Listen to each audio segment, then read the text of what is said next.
Team, what's happening? Today we have a single dumbbell overhead squat. All right? This is an awesome movement. You need mobility and flexibility in the calves, ankles, hips, shoulders. The breadth of this movement is huge. It takes a lot of synergistic things to happen and perform correctly, all right? So first thing you need to do is make sure you're warmed up. Elevated heart rate, and you've gone through a good stretching protocol, focusing on hips, ankles, and shoulders, all right? Some basic great stuff would be a pigeon pose, some type of banded distraction with the shoulder where you're kind of leaning and pulling, get into this side where it's kind of behind you, pulling down would be great also. Ankles wise, maybe you want to get into a lunge, get some weight up here on the knee, kind of press forward. Hold the bottom of a squat in this narrow position, drive those knees out. Go through at least a 5-minute prep session before you jump into this movement, all right? Next thing, easiest thing to do is going to be get some type of bar, PVC pipe, anything unweighted over your head for regular overhead squats.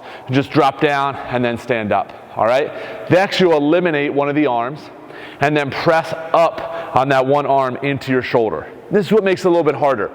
Imagine doing an overhead squat with a narrow grip.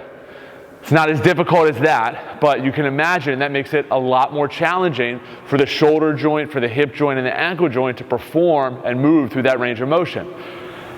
We're more narrow, so we're bringing that shoulder in and then we're pressing up, all right? So first you're gonna go no weight. You're gonna bring your feet out in that squat stance. Try to maintain that good position where your feet are on the ground. I really like to balance with one arm out. Drop down, and then stand up, all right? The big point of performance here is a locked out elbow and then driving that shoulder up to keep it active. The more stacked you are, it's gonna be more advantageous for you to, one, support the weight, but then two, to be in a good position and not necessarily think about that weight getting further away from your body. It's gonna be so much harder to support. Usually harder in the non-dominant arm. For me, it's my left, so I'm gonna press up, try to maintain that good position here through my hips, not let myself fall forward, and then drive back up, all right? Now with that weight, gonna be a little bit more challenging.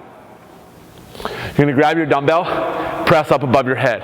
It's a lot easier to hold the dumbbell in this position where I'm kind of perpendicular to my body instead of this position as lining up or palm facing forward. So if I'm here, it gives me a little more mobility through my shoulder. Then I'm gonna press up into that shoulder, drive that nice active position, use this arm for balance, keep my feet on the ground, drop down, try to focus on hitting that depth, and then drive back up. Drop down, drive back up, all right? Tendency is gonna be to push forward on your toes. Try to avoid that. See my left arm looks a little bit different, slightly shakier, where I'm up here, press down, and then drive back up. And then drive back up, all right? Driving those knees out really helps open up space for the hips. Last thing I have set up, which I'm sure you might have seen if you've been working on squat depth or overhead squat depth or any type of ankle tightness. If you elevate the heel, so if you have a pair of lifters, or you elevate your heel with some plates, something stable, you know, a textbook might be okay, but you want to make sure it's nice and stable. You'll open up that range of motion a lot, especially at that ankle. We're really putting the ankles in a compromised position under a lot of stress in that one arm overhead squat, pushing them to that end range of motion. So if I elevate my heels, exponentially easier for me to drop down and keep that more upright position at my torso, all right? I don't know if you can see it through the video, but it feels a lot easier as I elevate those hips.